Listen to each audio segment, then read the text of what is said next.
Welcome to Daily Scripture Reading. I do not own the rights to this music. Acts chapter 20, beginning at verse 1 and ending at verse 12. This is the Amplified Version.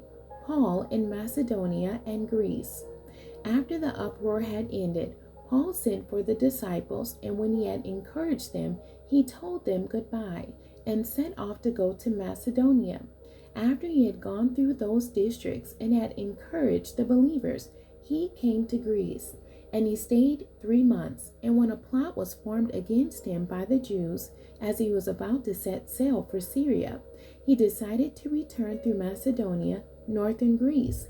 He was accompanied by Sopater of Berea, the son of Pyrrhus, and by Aristarchus and Secundus of the Thessalonians, and by Gaius of Derbe, and Timothy and Tychicus, and Trophimus of Asia. These men went on ahead and were waiting for us, including Luke at Troas.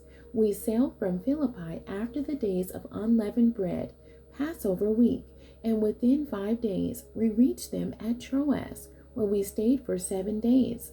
Now on the first day of the week, Sunday, when we were gathered together to break bread, share communion, Paul began talking with them, intending to leave the next day, and he kept on with his message until midnight. Now there were many lamps in the upper room where we were assembled, and there was a young man named Eutychus, lucky, sitting on the window sill.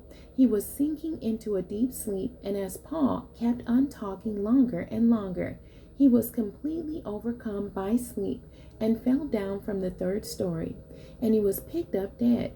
But Paul went down and threw himself on him and embraced him, and said to those standing around him, "Do not be troubled, because he is alive."